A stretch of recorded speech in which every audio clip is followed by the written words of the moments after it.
पंढरपूरच्या इस्बावी परिसरात एका तरुण युवकावर कोयत्यानं वार केल्याची धक्कादायक घटना इस्बावीतील शिंदे चौक परिसरात काल दुपारी 3च्या सुमारास घडली। पंढरपुरातील परिसर हा गुंडगिरी वाळू माफियांचा हॉटस्पॉट बनलाय। त्यामुळे इस्बावी म्हटलं की कधी इथं कोणता गुन्हा घडेल हे सांगता येत नाही।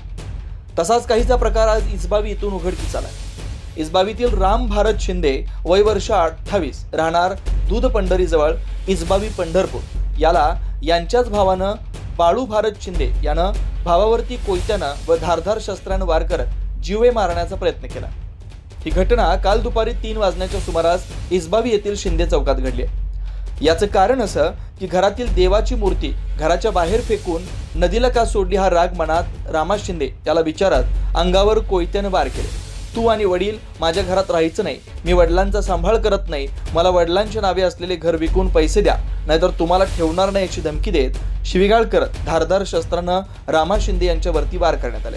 तरी पोलीस दखल घेत नसल्याचं आरोपीकडून सांगण्यात येत आहे। तरी पोलिसांनी आरोपीवरती कडक कारवाई करावी अशी मागणी फिर्यादी यांच्याकडून होती। राम भारत शिंदे मी राहणार दूध पंढरी समोर अशी बोंदीगिरी करतात म्हणून असं झालं। वडिलांनं नदीला नेऊन टाकलं। माझ्यावर संशय घेऊन मला कोयत्यानं हाणमार केली। मलपे चौकाकडं शिंदे चौकाकडं जाताना मला हाणमार केली त्यांनी कोयत्यानं। बाळा भारत शिंदे कधी केली?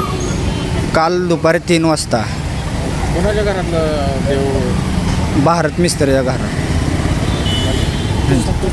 हां, स्वतःच्या घरातलं बोंदीगिरी करत होता।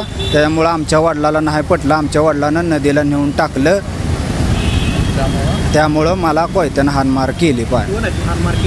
भाव आहेत। मला घरी येऊ देत नाही ती आणि ताप करते ती आणि जागा बी म्हणते ती नाहीतर तुला बी बाहेर असे धमकी देतोय। बाळा भारत शिंदे